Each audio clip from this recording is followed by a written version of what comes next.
Mais uma live da Uma Educação.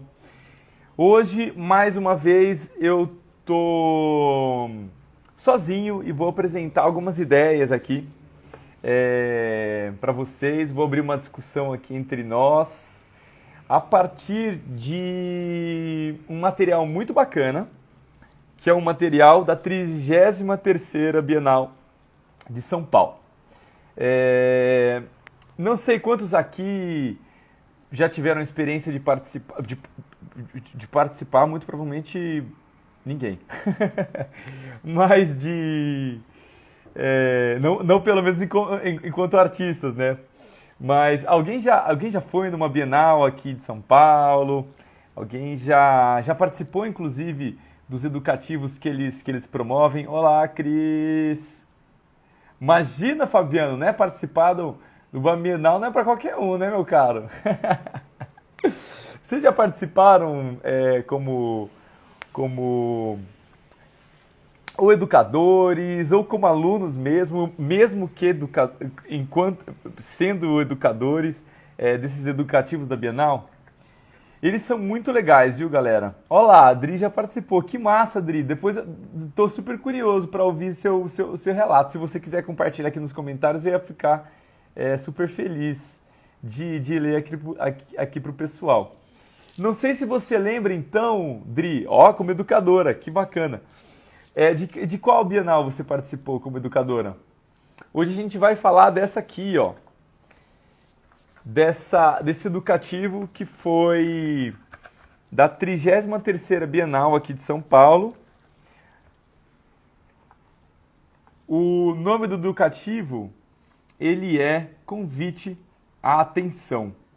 Essa 33ª Bienal chamava-se Afinidades Afetivas, tá? E, bom, o curador principal, não principal, mas o curador geral, vamos colocar assim, dessa Bienal foi o Gabriel Pérez Barreiro, um espanhol, tá?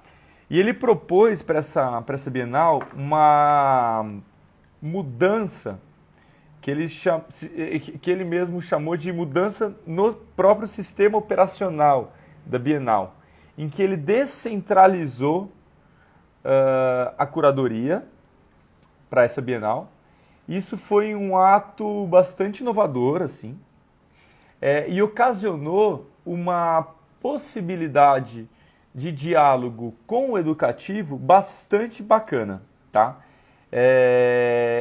De maneira em que, na minha opinião, educativo e experiência do espaço da Bienal, enquanto exposição e ambiente de formação cultural, estiveram assim mais próximos do que nunca, sabe? Em resumo, ele propôs uma solução ali em que foram bolados 12 projetos individuais para essa Bienal e 7 mostras coletivas, organizadas por artistas curadores, tá? Estela tá por aqui, tudo bom? Deixa eu acenar para vocês que estão chegando, que legal. Esse cara, galera, Gabriel Pérez Barreiro, ao propor esse tipo de descentralização da curadoria dessa Bienal, isso ocasionou um educativo também igualmente descentralizado. E por que eu vim trazer esse assunto justamente hoje aqui para vocês?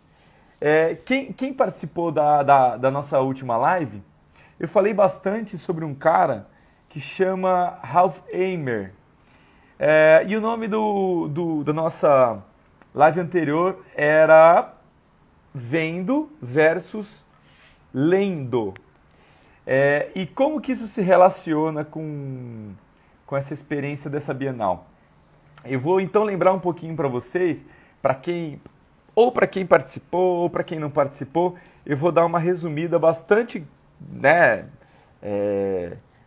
concisa aqui do que foi essa explanação da última live. Basicamente, essas ideias do Ralph Eimer sobre esse conceito que transita entre lendo e vendo se dá quando a gente consegue entender onde essas duas ações, assim, elas se dão no nosso cérebro, tá? Então, o Ralph Ember, ele coloca a ação de ver muito mais ligada a um processo de intuição, a um processo, portanto, intuitivo, e o ler a um processo racional. E aí, quando eu falo ler, você deve estar pensando, ah, tá, mas isso é óbvio, né? Afinal de contas, eu me sinto racionalmente ativo quando eu estou lendo algo, né? A ideia é bem essa mesmo. Só que o Ralph Ember, nesse caso, ele expande essa ideia do texto para a nossa vivência da vida mesmo, tá? Então ele vai falar assim, olá, Bia, tá chegando aqui, deixa eu acionar para você. Então ele fala o seguinte, ele fala, tá, vamos considerar aí, por exemplo, a experiência de um caminhar aí numa calçada e eu me deparar com uma árvore, né? Essa árvore, eu tenho dois approaches com ela. Um primeiro approach é eu passar por essa árvore e contar essa árvore, né? Falar assim, ok, esta é uma árvore. Constatar que aquilo é uma árvore e eu vou seguir meu passeio e vou perceber que, puxa, eu estou vendo mais uma árvore ali adiante, certo? Então eu posso passar por essa segunda árvore e falar, ok, temos aí mais outra árvore. Então, eu posso ler essa experiência dessa árvore de uma maneira racional. Então, eu posso chegar à conclusão que no final do passeio, eu provavelmente ali me deparei por, sei lá, 5 árvores, quem sabe? Ou seja, eu não me dei a oportunidade de experienciar a presença daquela árvore. Coisa que o processo intuitivo fornece para a gente, tá?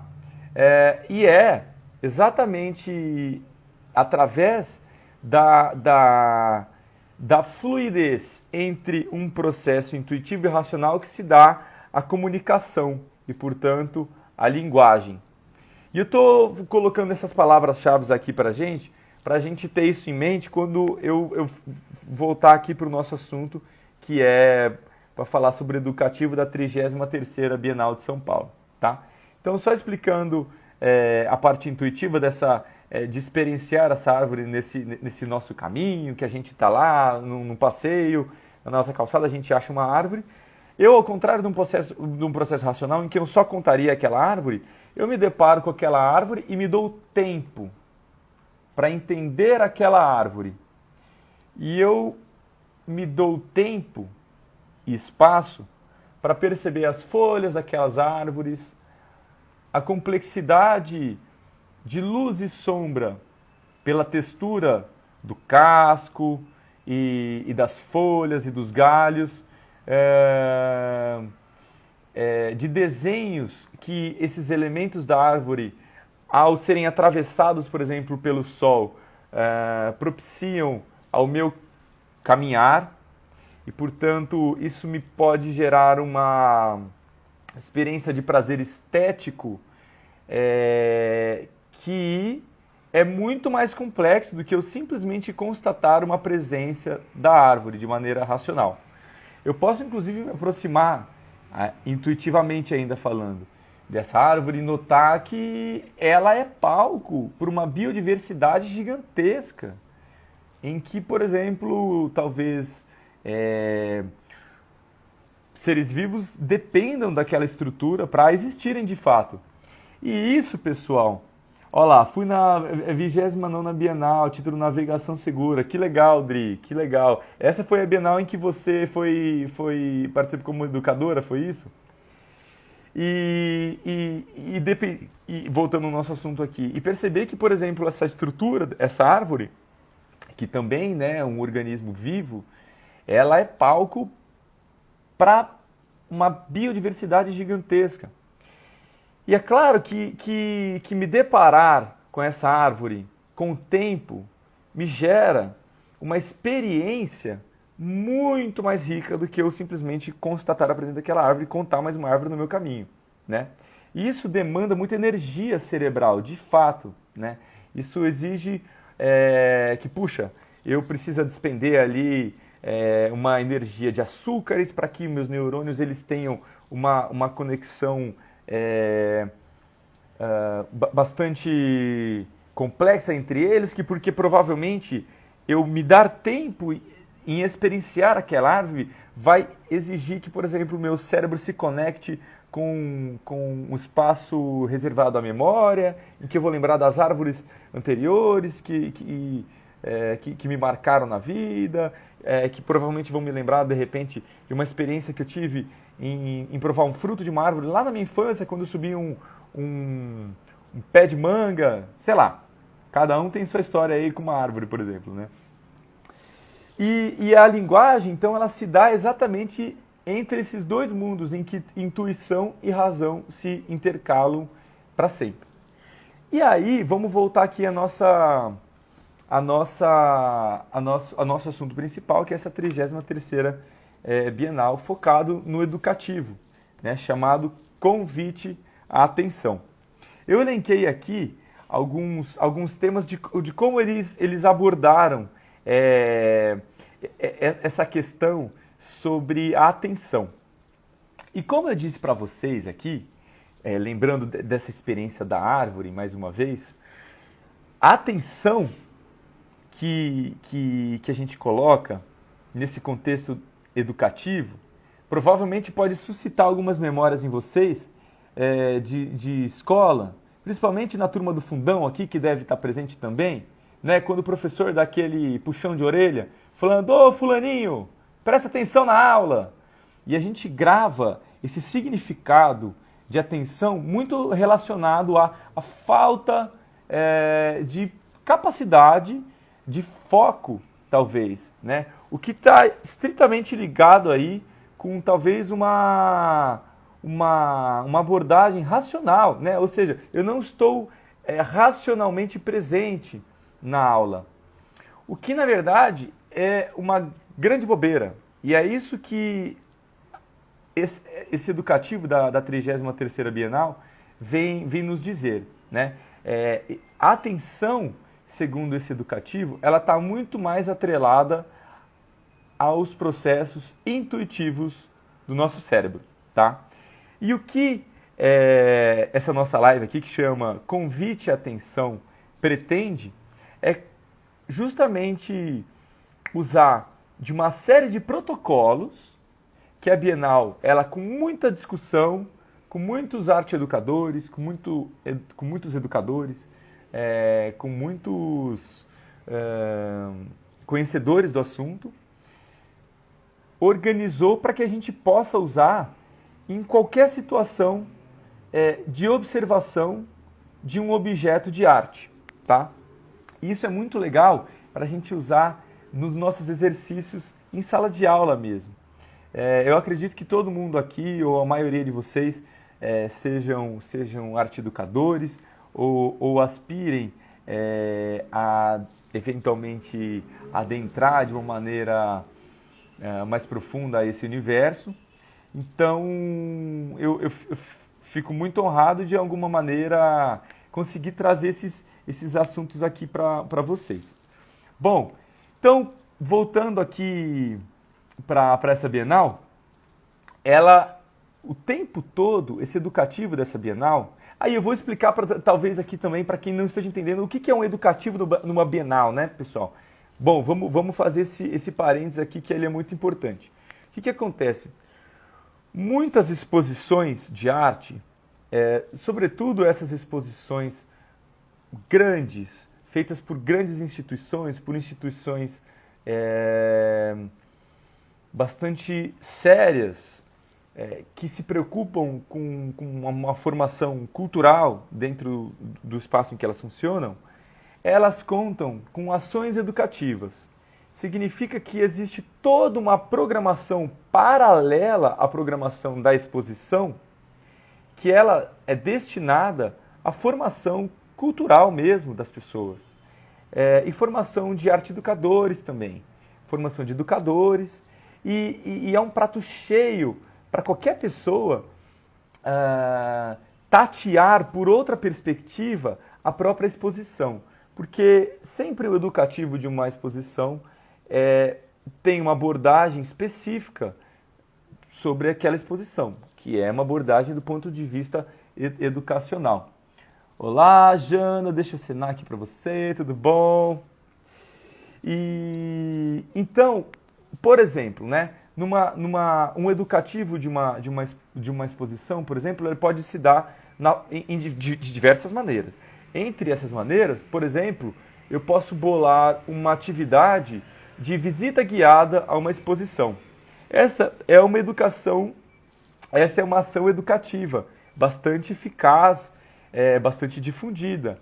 Eu posso, por exemplo, promover uma ação educativa em que eu promovo uma fala, por exemplo, com curadores, com artistas e com outras pessoas relacionadas ao assunto central daquela exposição, para debaterem entre si aquela exposição, aquela experiência que aquela exposição promove.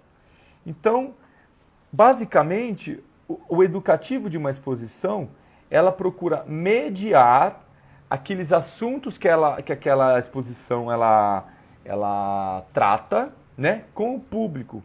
Esse é o papel principal de um educativo, tá? E, bom, dito isso, essa 33ª Bienal, ela enfatiza o papel da atenção a uma obra de arte, em contraposição à dispersão que a gente vive hoje em dia, né, gente? Com todo mundo com o celular no bolso, todo mundo tendo que executar múltiplas tarefas o tempo todo, sobretudo nesse momento de pandemia, né, em que o isolamento social exigiu que a gente tivesse uma atenção, né, repetindo a palavrinha-chave aqui da live, uma atenção especial com os nossos assuntos da casa e nos obrigou, por exemplo, muitas vezes a dividir a tarefa doméstica com as tarefas de trabalho.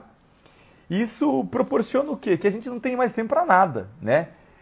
E significa que a gente não se dá tempo para estarmos atentos às coisas. Lembrando agora de novo do Ralph Ehrman que eu citei no comecinho aqui da live, citei na nossa live anterior, a gente não tem tempo para exercitar cerebralmente os nossos processos intuitivos. Porque o nosso cérebro, quando a gente está diante de uma exigência de multitarefas, a gente precisa economizar energia. Então o que a gente vai ativar é o nosso modo racional, tá? E é justamente isso que essa 33ª Bienal, ela vem cutucar, ela vem falar, ó, esse sistema em que na contemporaneidade as pessoas elas são exigidas racionalmente de tal maneira abrupta e violenta até, que não as torna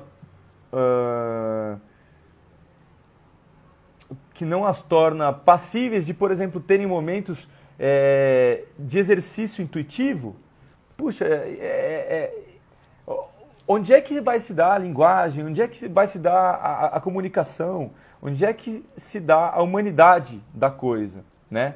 Como a gente exerce esse nosso papel, que ele é sobretudo inerente à nossa natureza, né? Que é de comunicação, que é de estabelecer linguagem, que é de estabelecer criativamente experiências ricas na nossa vida, né? Então, essa 33ª Bienal, através desse educativo, vem colocar esse dedinho nessa ferida, né? Então o que essa Bienal fez? Eu estou com uma colinha aqui, porque eu fiz fiz um resuminho sobre as coisas, eu vou contando aqui para vocês. Ela fez uma decisão ousada, né, de nesse material educativo, que eu já vou apresentar para vocês, ela resolveu, por exemplo, não apresentar foto alguma das obras em forma de catálogo, como a Bienal ela sempre fez. E aí eu vou mostrar para vocês o que vem dentro dessa caixinha. E essa caixinha, gente, eu vou dar créditos aqui a uma pessoa muito querida, especial, que é a Estela Vieira, que é uma artista maravilhosa, com quem inclusive eu tenho um trabalho de uma dupla que chama Dupla 0, no Instagram lá, inclusive, está como Dia de Zero. Quem se interessar em ver alguns trabalhos que a gente está fazendo, dá um pulinho lá. A Estela que me emprestou esse material desse educativo. Basicamente, você fazendo parte do educativo, você ganha esse material, que é essa caixinha maravilhosa, com todo o cuidado que a Bienal ela sempre teve, né, em termos de design de produto, com esses materiais. E dentro dessa caixinha vem um livreto, né? Esse livrinho com o título desse educativo, que é Convite e Atenção. Esse é um texto em que ele explica todos os porquês desse educativo existir. E além disso, e mais legal, ele te dá uma série de cartas que eles mesmos associam como se fossem cartas de baralho, em que, olha que lindas, em que cada uma dessas séries, dessas cartas de baralho, vamos dizer assim, desse educativo, tem uma atenção específica, que é a de fornecer um protocolo de experienciar a Bienal. E por último, um manualzinho de como usar esse material todo. E é um pouquinho sobre isso aqui que a gente vai comentar nessa nossa live. É um pouquinho dessa experiência desse material educativo que eu quero compartilhar com vocês e dar algumas ideias de como a gente pode usar isso no nosso cotidiano como arte educadores, na nossa sala de aula e, sinceramente, para a vida mesmo. Porque essas abordagens que esse educativo dessa 33ª Bienal bolou, sinceramente, é um prato cheio para a gente estar mais atento mesmo às coisas da vida, sabe? E daí o título dessa nossa live, que é o mesmo título do educativo dessa 33ª Bienal. Bom, essa 33ª Bienal, como eu falei para vocês, ela teve o título de Afinidades Afetivas, ou seja, o educativo teve uma preocupação bastante forte em apostar na potência dos afetos, tá? Quem participou da live anterior vai lembrar que o Ralph Eimer, ele diz uma coisa muito interessante, que só existe uma via para a gente conseguir estabelecer linguagem, que é através da interação, né, entre as pessoas. Ou seja, a gente precisa nos dar tempo e espaço para interações interpessoais nascerem, para que a comunicação e a linguagem se desenvolva e se evolua. E a única maneira de a gente se aproximar de uma pessoa a fim de estabelecer linguagem é através do afeto, né? Então toda a atenção desse educativo se deu pautada nessa ideia de afeto, tá? E afeto é uma ideia muito, muito importante, porque ela relaciona que a linguagem ela também se estabelece através não só de eu, espectador, né, numa exposição, com uma pessoa que dialoga comigo sobre uma obra de arte, mas com a própria obra de arte. Ou seja, como o próprio Mário Pedrosa disse em vários textos dele, o Mário Pedrosa, para quem não conhece, ele foi um escritor, um jornalista e um crítico de arte e ativista político importantíssimo na nossa história, na história da arte brasileira, sobretudo. E é um cara que ele falava muito sobre essa potência da comunicação e dessa característica inerente à obra de arte, que é de estabelecer comunicação com o espectador através da linguagem mesmo, tá? Enfim, então vamos ter em mente que todo esse educativo ele foi pensado, primeiro, mais uma vez, através dos afetos. Segundo, ele não depende de imagens das obras da exposição, porque na verdade ele estabelece uma série de códigos para a gente se relacionar com os objetos da exposição. E isso é muito legal, pessoal, porque uma vez que ele estabelece um protocolo para que a gente se relacione com objetos de arte, ele está colocando como fluido o significado de uma obra de arte, que não necessariamente pode ser, por exemplo, capturado através de uma foto que ilustre uma obra de uma exposição. Afinal de contas, quem teve a oportunidade de participar dessa 33ª, participar como espectador dessa 33ª Bienal de São Paulo, percebeu que muitos trabalhos eram absolutamente impossíveis de serem registrados só em imagem, né, em fotografia. Muitos dos trabalhos lá dessa Bienal, elas exigiam a interação direta do espectador. Era quase impossível eu descrever alguns trabalhos contidos nessa Bienal se eu não tivesse experienciado essa obra, né? Por exemplo, eu vou dar um exemplo aqui de uma obra para vocês. Era uma instalação de áudio e ela se dava num espaço muito interessante dentro dessa Bienal. Então você chegava lá no pavilhão, para quem conhece o pavilhão da Bienal, enfim, vai entender o que eu estou falando. Em um dos andares lá da Bienal, num espaço bastante amplo, foi construído uma estrutura arquitetônica mesmo, viu, pessoal? Uma estrutura arquitetônica escura. Você entrava por uma portinha. Primeiro, o pé direito dessa estrutura toda era bem baixinho, tá? Devia ter lá no máximo seus 2,10 metros, assim, e não devia passar disso. Era uma estrutura helicoidal. Então você entrava pela boca dessa estrutura helicoidal, percorria um espaço circular e chegava no centro dessa helicoidal, que era um átrio redondo, basicamente. Nesse átrio redondo, você tinha a experiência de um breu completo. Primeiro, que esse breu completo, ele era tão intenso que era um pouco perturbador mesmo, tá? E essa era uma instalação de áudio. Então, conforme você atravessava esse helicoidal, gradativamente a sua pupila naturalmente ia se dilatando para você tentar absorver mais luz. E as paredes eram todas aveludadas, o que propicia que entre menos luz ainda, porque você não tem reflexão de luz, né? E outra, você também não tem reverberação e reflexão de som.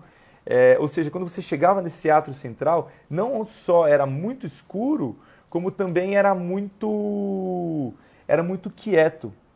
A gente não tinha percepção de sons exteriores. Isso era muito interessante. E depois você percebe que quando você chega nesse átrio, aí a obra começa a acontecer. E essa obra é completamente sonora. Ao longo do perímetro desse átrio central, eles dispuseram uma série de caixas com tecnologia surround, assim, que distorcia na nossa cabeça, claro, o espaço através do som.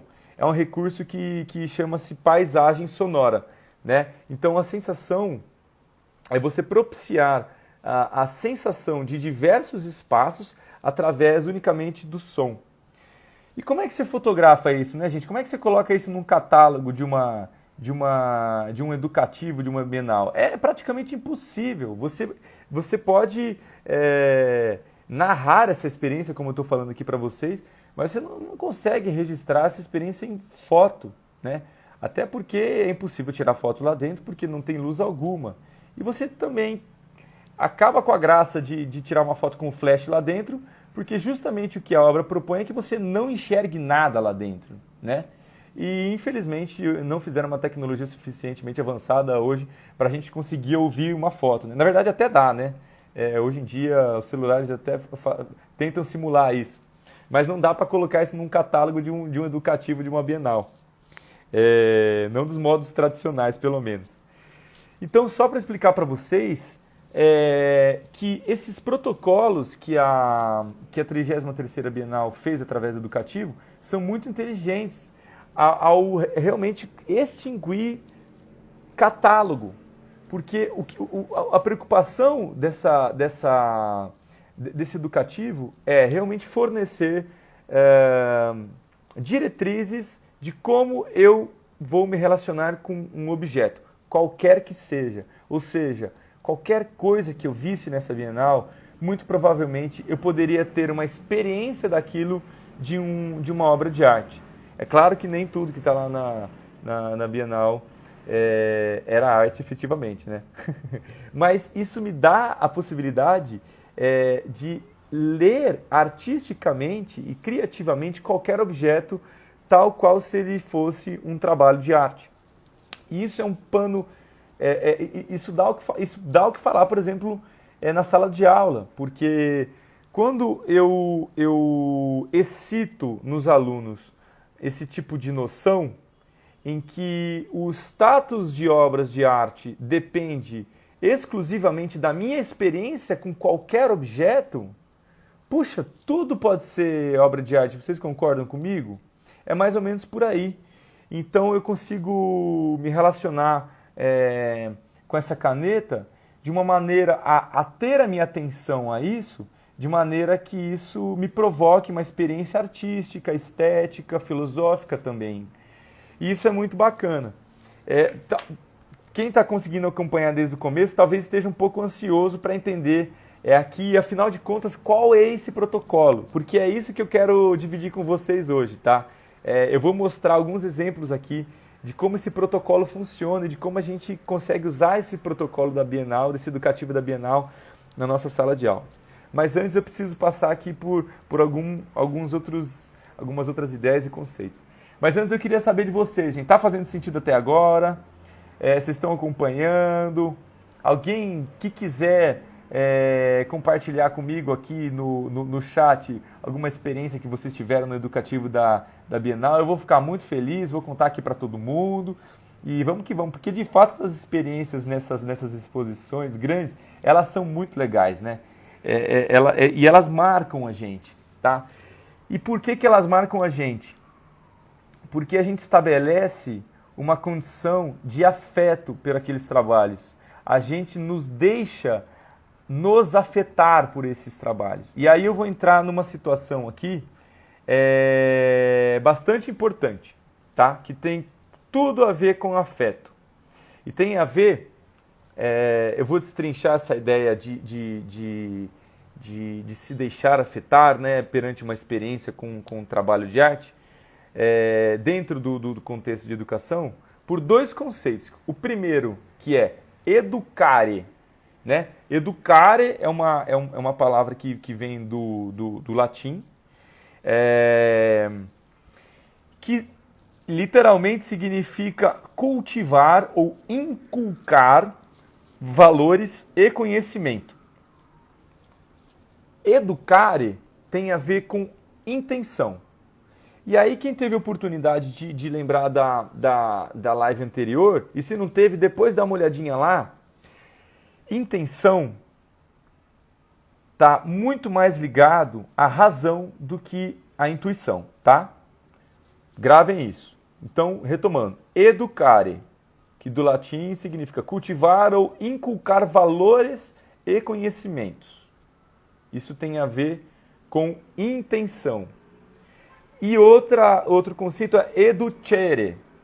Educere significa levar o sujeito para o mundo lá fora. Isso tem a ver com atenção. E é aí que todo esse educativo da Bienal pauta o protocolo de experiência com o objeto.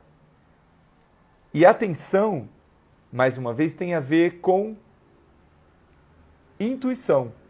Então, educare tem a ver então com razão e educere tem a ver com intuição. E por que isso é muito interessante? Porque não só a linguagem, não só a comunicação se dá, como eu falei lá atrás, através dessa fluidez que existe entre esses processos racionais, intuitivos, né?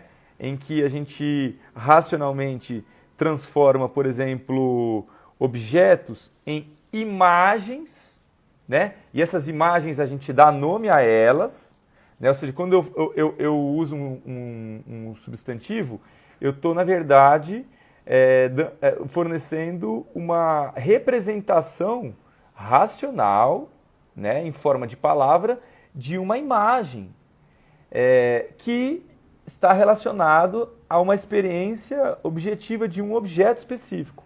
Ou seja, isso é muito racional, né? Mas ela precisa também, para que isso se efetive, de uma experiência intuitiva com esse mesmo objeto, né? Para que eu consiga comunicar com outra pessoa todo o código de significados que esse objeto tem para mim, na minha cultura, né? Eu preciso ter experienciado o que isso, em termos emocionais e afetivos, me trouxe, para que eu consiga racionalmente comunicar essa imagem com outra pessoa. E aí a gente estabeleça a linguagem. Tá? Então, todos esses protocolos, eles se dão pensando nesses dois conceitos, educare e educere, ou seja, razão e intuição, em perfeita fluidez e interação e conversa mesmo, né? E diálogo, por que não? Ô, Odri, muito obrigado, fico feliz que esteja me fazendo entender. Gente, eu tenho essa mania aqui, para quem tem acompanhado essas lives, em falar bastante sobre conceitos e tudo mais, porque isso faz muito parte da minha pesquisa, que eu gosto muito de compartilhar com as pessoas, tá? Deixa eu assinar aqui para a Fabi, que acabou de entrar. Olá, Fabi, tudo bom? Então eu acho que, colocando esses conceitos para a gente discutir, é uma maneira de a gente, por exemplo, educar a nossa presença mesmo numa sala de aula, né? A maneira com a qual eu me comunico e eu estabeleço linguagem com os meus alunos, a partir de uma atividade, por exemplo, pode ser completamente calcada nesses conceitos que eu estou levantando aqui para vocês. Então, quando eu for propor uma atividade que ela é mais lúdica, né, eu preciso estar atento a em quais momentos eu vou fornecer uma experiência mais racional e quais momentos na sala de aula eu vou fornecer uma experiência mais intuitiva, né? Como que eu equilibro isso dentro da sala de aula? Será que eu posso ter uma aula que ela é completamente racional? Será? Eu acho que não. Somos arte educadores, né, pessoal? A gente trabalha muito com a ideia de intuição. A gente precisa ter a intuição bastante aflorada. E é isso que essa é a grande lição desse educativo, dessa 33ª Bienal aqui de São Paulo, que a intuição, ela é completamente possível de ser trabalhada através da atenção. E aí eu já vou falar mais um pouco também do que a atenção né, em termos de conceito para esse educativo dessa Bienal. Então, uma vez que a gente já entendeu essa tensão constante entre o educare, racional, e educere, intuição, eu vou falar sobre a importância desse protocolo que a Bienal ela estabeleceu, né? E aí eu vou ler aqui para vocês. Ao contrário do que possa parecer, o protocolo amplia a experiência com a obra na medida que libera o espectador a comunicar-se de maneira intuitiva com o objeto de arte. Ou seja, eu vou explicar um pouco esse protocolo aqui para vocês. Esse protocolo, ele estabelece algumas maneiras de a gente se portar diante de um trabalho de arte. Então ele coloca regras ali de comportamento mesmo, né? Então, diante, por exemplo, de de uma caneta que está lá colocada no canto de uma sala, né? Ou qualquer outro objeto. Como o meu corpo deve se comportar perante esse objeto? Como que minha mente precisa se atentar à presença deste objeto? Quais pensamentos eu posso elucidar diante da experiência desse objeto? Isso é muito interessante, porque se a gente, cá entre nós, né, quando a gente fala de regras, a gente fala, nossa, mas isso aí vai estragar minha experiência com obra de arte. Afinal de contas, eu estou completamente restringindo a minha experiência intuitiva e criativa com aquilo. Eu quero estar diante de uma obra de arte e me sentir livre, me sentir capaz de pensar sobre qualquer coisa. Será? Será que se a gente não fornecer um protocolo, eu não libero a minha cabeça para ter essa experiência de uma maneira mais ampla? E é isso que a Bienal aposta, através desse educativo. Ela acredita que estabelecendo esse protocolo de comportamentos diante de um objeto de arte, ela consegue liberar a experiência criativa, intuitiva das pessoas para com aquele objeto. Inclusive, eu vou fazer uma citação aqui de vocês, de um livro chamado A Pedagogia, a Democracia e a Escola. Tá? Essa citação é a seguinte. Inclusive, se alguém já teve contato com esse livro, pode escrever aqui. A gente pode discutir um pouquinho sobre ele. A Pedagogia, a Democracia e a Escola. Diz, a atenção não nos oferece qualquer perspectiva. E aí, gente, lembrando que a atenção, a gente falou lá atrás, está ligada à intuição, tá? Então, a atenção não nos oferece qualquer perspectiva, mas se abre ao que lhe é apresentado como evidência. A atenção é a ausência de intenção. Trata-se de suprimir o julgamento e implica também uma espécie de espera. E eu adoro isso porque quando essa citação ela diz o seguinte, trata-se de suprimir o julgamento e implica também uma espécie de espera, o que me traz a sensação que me traz essa frase é de suspensão do eu perante um trabalho de arte. O que significa isso? Quando eu obedeço estritamente um protocolo de comportamento diante de um objeto de arte, eu inibo qualquer manifestação egóica, né? Qualquer manifestação do eu sobre aquele objeto. Ou seja, eu não chego naquele objeto com pré-julgamentos, com pensamentos pré-fixados. Eu não chego nesse objeto com uma expectativa, eu não chego nesse objeto com uma pré-concepção das potências que ele pode surgir em mim, sabe? Ó o Laerte aí, ô Laerte querido, tudo bem? Como é que você tá?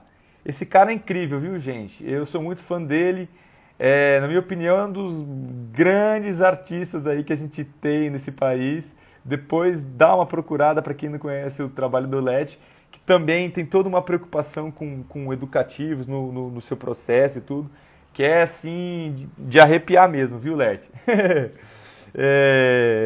Eu sou suspeito para falar porque eu sou fã mesmo, tá gente? Mas é verdade isso aí que eu tô falando. Depois dá uma procuradinha dele. Então, voltando, essa suspensão desse eu, ela propicia uma experiência diante daquele objeto de arte sem preconceitos mesmo. Então, o que isso fornece em termos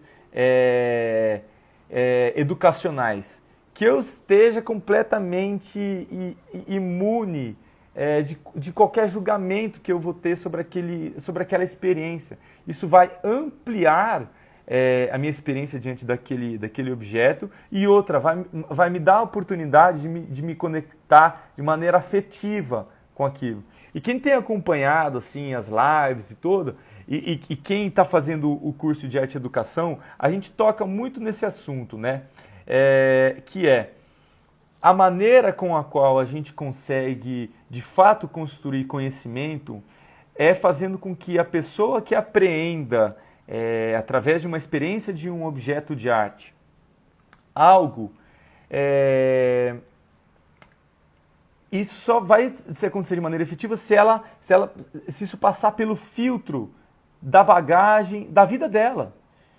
A gente constrói conhecimento de maneira efetiva se a gente consegue estar diante de algo sem pré-julgamentos e consigo trazer aquela experiência para a minha bagagem. Ou seja, eu tenho certeza que isso aqui vai significar algo para mim que não vai significar para vocês. Isso, inclusive, a gente falou também na última live, tá? Bom, então, explicado aqui a função desse protocolo, desse educativo da 33ª Bienal de São Paulo, afinidades afetivas, eu vou contar um pouquinho para vocês o que finalmente o que são esses objetos que vêm dentro dessa caixinha maravilhosa que é o convite e atenção, tá? Qual é esse protocolo? Aí eu vou fazer questão de ler para vocês, tá? Como usar esse protocolo, como usar essas cartas, para a gente tendo ideias juntos aqui de como a gente consegue usar isso dentro da sala de aula. Então vamos lá. A gente abre aqui esse documento maravilhoso, que é sempre uma delícia abrir. E esse documento começa com as seguintes instruções. Este conjunto de cartas, né, que são esse conjunto de cartas aqui que eu mostrei para vocês, tá? Cada carta vem com uma série de instruções. Então este conjunto de cartas é um convite a exercitar a atenção. Compõe-se de 4 etapas, ou seja, a gente tem 4 conjuntos de cartas aqui. Conjunto número 1 de cartas, encontrar uma obra. Tá? Grava aí isso aí, esse título, encontrar uma obra. Conjunto número 2, dedicar atenção. Conjunto número 3, registrar a experiência. E por último, 4, compartilhar. Isso aqui é muito massa, gente, porque exatamente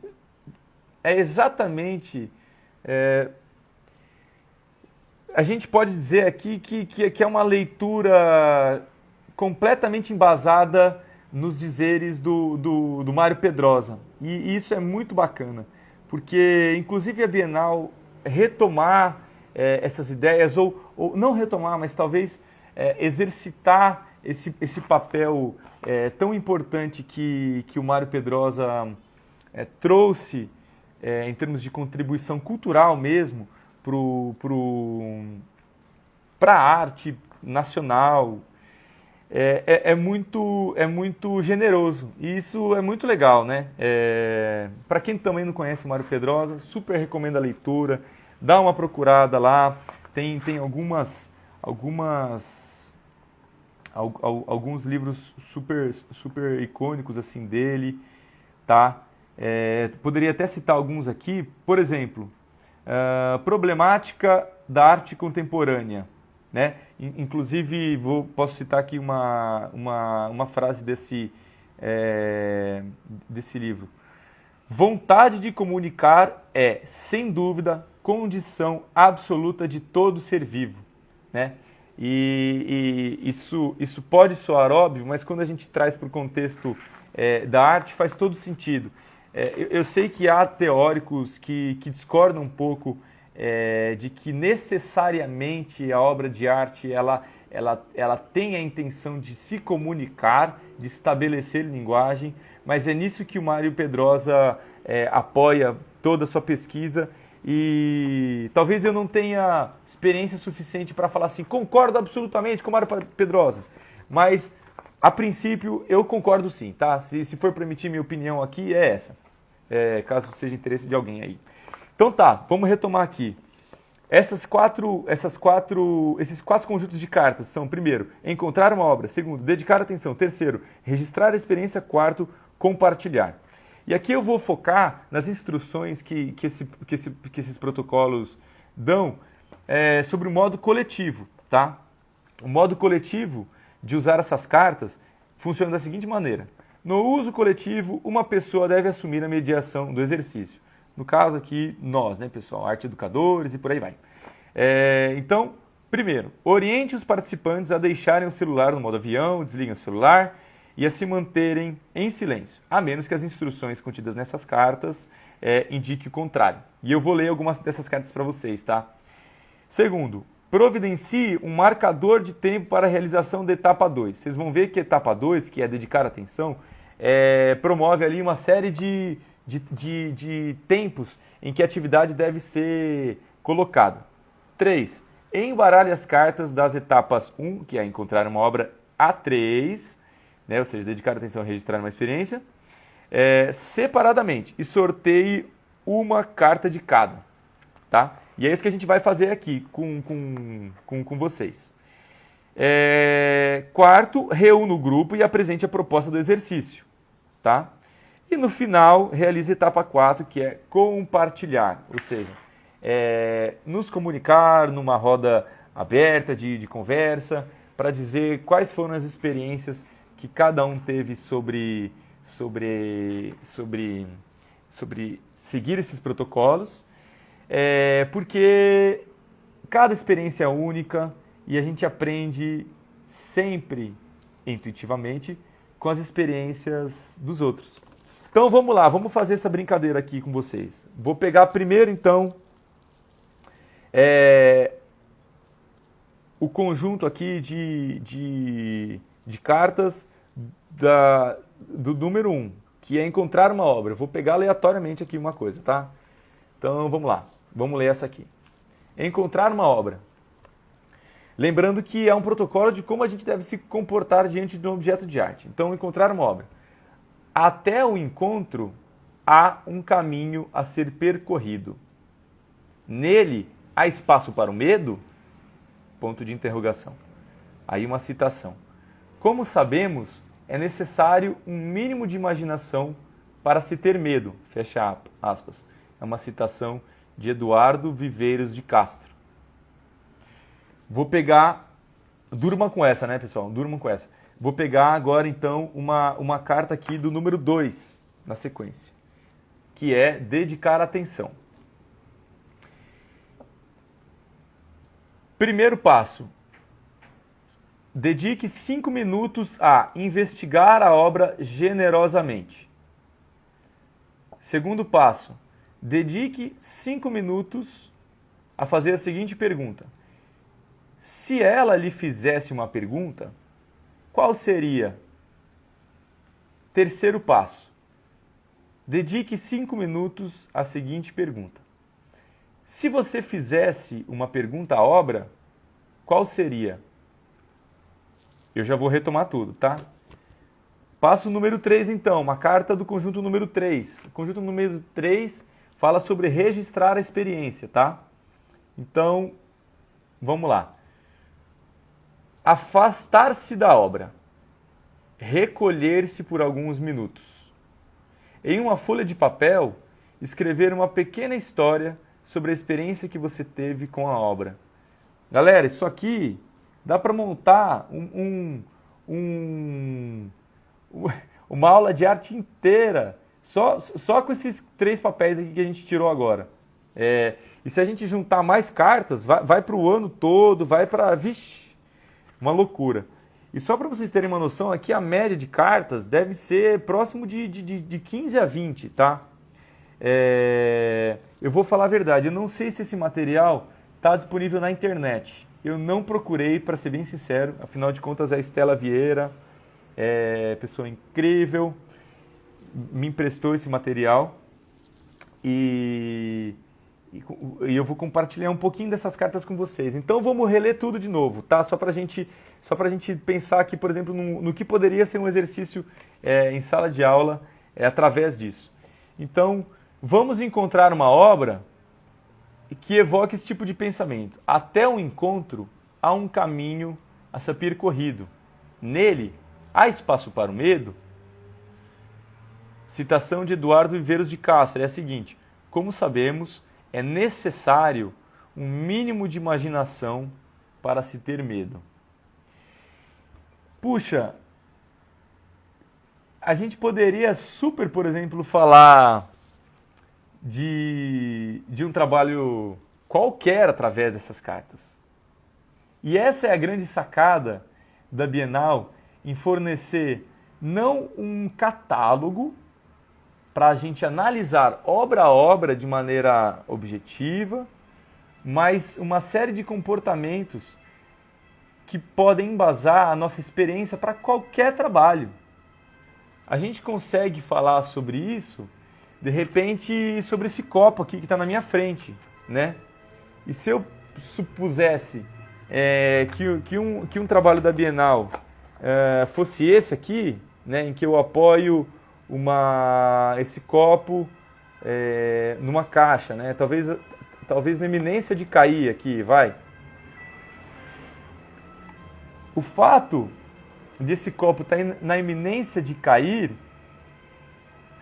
pressupõe uma atividade cerebral de imaginação, completamente atrelada ali, né, à atividade intuitiva do cérebro, que prevê a possibilidade desse copo aqui cair em cima do meu pé e causar dor, por exemplo.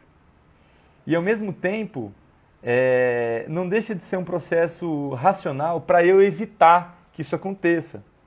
Então, imagine isso deslocado para um ambiente expositivo, em que esse copo está na iminência de cair. E isso é uma obra de arte, né? Don't touch, it's art.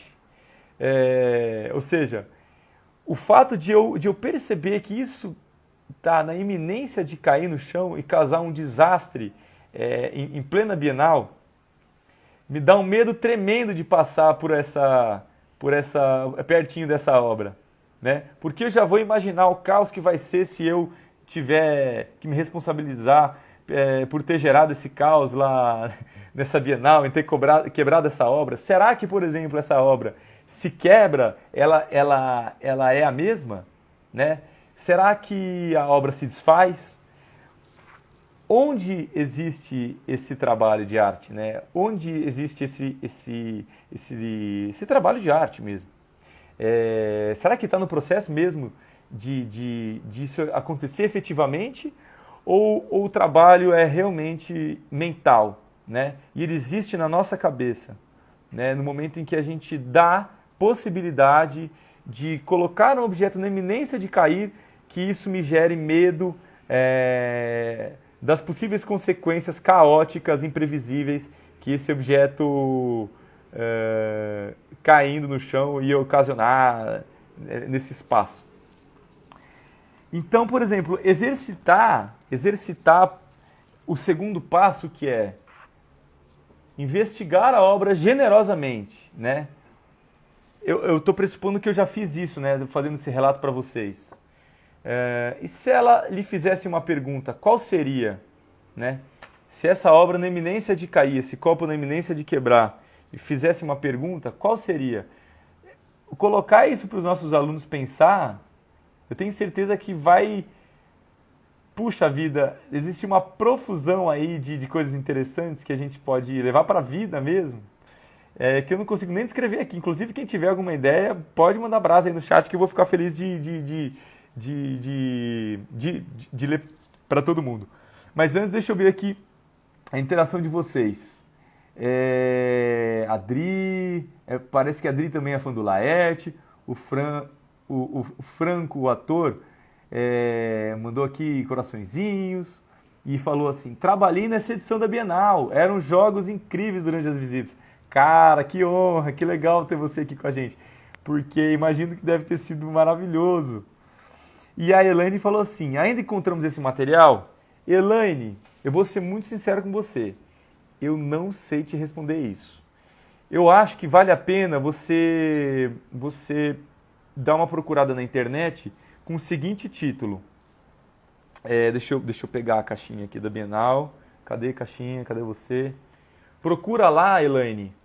Convite à atenção, tá? 33ª Bienal de São Paulo. Eu acho que você deve achar esse material sim, não duvido. Se não, tive até uma ideia aqui, talvez seja legal até escanear esse material e colocar aberto num link público, né, num drive, que todo mundo possa acessar, ia ser bacana. E, por final, registrar essa experiência. Aqui, por exemplo, quando a gente pegou essa terceira carta, ele fala assim, uma folha de papel, escrever uma pequena história sobre a experiência que você teve com a obra. Isso pode gerar uma história desse medo, né? Do que ocasionaria caso eu tivesse passado ali perto dessa obra e tivesse quebrado. Ou eu posso, por exemplo, transcrever essa experiência através de um desenho, né? Colocando ali o resultado possível que essa meleca fosse ocasionar caso eu chegasse perto dessa obra na iminência de quebrar e de fato ela quebrasse. Ou ao contrário, eu me deparar numa situação em que isso parece vidro, essa obra de arte parece ter sido feita em vidro, e quando eu chego perto dessa obra de arte, eu descubro que ela é feita de um material muito resistente, em que por mais que eu tente quebrar isso, eu não consigo chegar nesse resultado. E pensar nessa possibilidade, como um exercício mental de imaginação, e registrar isso em desenho, é um super exercício, por exemplo, a gente fazer em sala de aula também. Então fica aí, pessoal, a dica de como a gente usar esse material. Eu espero que vocês tenham gostado. Eu gostaria de ficar lendo, sim, centenas de cartas com vocês, porque as cartas elas vão gerar inputs para a gente pensar em exercícios em salas de aula que são muito legais. Ah, você encontrou na internet, Wes? Cara, que incrível. Você consegue colocar o link pra gente? Eu não consigo fazer isso porque eu estou focado aqui na live e tal. Tem disponível para baixar. Olá, galera, que bacana. O pessoal já está fazendo download aí. Que lindo. Tinha certeza que a Bienal não ia faltar não ia cometer esse vacilo, de que ia disponibilizar isso gratuitamente para o público. Então, essa é a boa notícia do final da nossa live, né? Procurem lá. Convite à atenção, 33ª Bienal de São Paulo, e baixem esse material. Vai ser um pano para manga, assim, para a gente elaborar uma série de exercícios em sala de aula. Espero que vocês aproveitem. Espero que vocês tenham gostado. Espero que, de alguma maneira, eu tenha conseguido trazer luz a alguns assuntos que eu acho muito importante.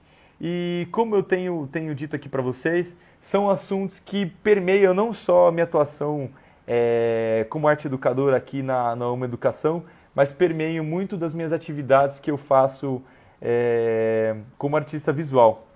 Fazem parte intrínseca mesmo da minha pesquisa. Esses assuntos que estão ligados aí à cognição me interessam bastante. E é um assunto que pauta, né, muito dos conceitos sobre arte e educação. Olha lá, já colocaram aí o link, que bacana. Obrigado, Wes, que show. Galera, é isso. Essa foi a nossa live. Um beijão para todo mundo. Vamos que vamos. Hoje é quinta-feira, amanhã é sexta, então aproveitem aí o finalzinho da semana. Ótimo final de semana. A gente se vê numa próxima live então. Um beijão para todo mundo. Valeu, galera. Tchau, tchau.